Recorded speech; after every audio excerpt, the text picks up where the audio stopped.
اعوذ باللہ من الشیطان الرجیم بسم اللہ الرحمن الرحیم الحمد لأہلہ والصلاة والسلام علی اہلہا۔ ماہ مبارک رمضان اپنی رحمتوں برکتوں کے ساتھ ہمارا مہمان بن چکا ہے۔ آپ تمام ناظرین اور سامعین محترم جانتے ہیں کہ یہ مہینہ بڑی عظمتوں والا ہے، یہ مغفرت اور بخشش کا مہینہ ہے، یہ اللہ رب العزت کے قرب کا بہترین ذریعہ ہے، اور جو قرب کے ذرائع ہیں اللہ رب العزت کے قریب ہونے کے، ان ذرائع میں سے ایک ذریعہ دعا ہے۔ اللہ کے قرب سے مراد قرب مکانی نہیں ہے بلکہ قرب سے مراد روحانی ہے۔ اللہ رب العزت کے قریب ہونا یعنی نیکیاں کرنا، یعنی اس کی اطاعت کرنا، یعنی اس کی معصیت سے بچنا، نافرمانی نہ کرنا، گناہوں کا ارتکاب نہ کرنا، اور اگر کر بیٹھے ہیں تو اس سے معافی چاہنا، یوں اللہ رب العزت کا قرب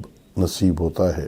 دعا چونکہ اس کا ایک بڑا مقام ہے اس معنویت میں اور اس روحانیت میں، خود فرماتا ہے ادعونی استجب لکم، مانگو مجھ سے مانگو، میں دعائیں قبول کرنے والا ہوں۔ یہ کائنات کا وہ عظیم بادشاہ ہے، ہمارے اس معاشرے میں، اس دنیا میں جو مانگتے ہیں لوگ انہیں اچھا نہیں سمجھتے، مانگنے والا لوگوں کی نظروں میں اپنا مقام کھو دیتا ہے، لیکن اللہ وہ عظیم اور کریم بادشاہ ہے جو نہ مانگنے والے کو اچھا نہیں سمجھتا۔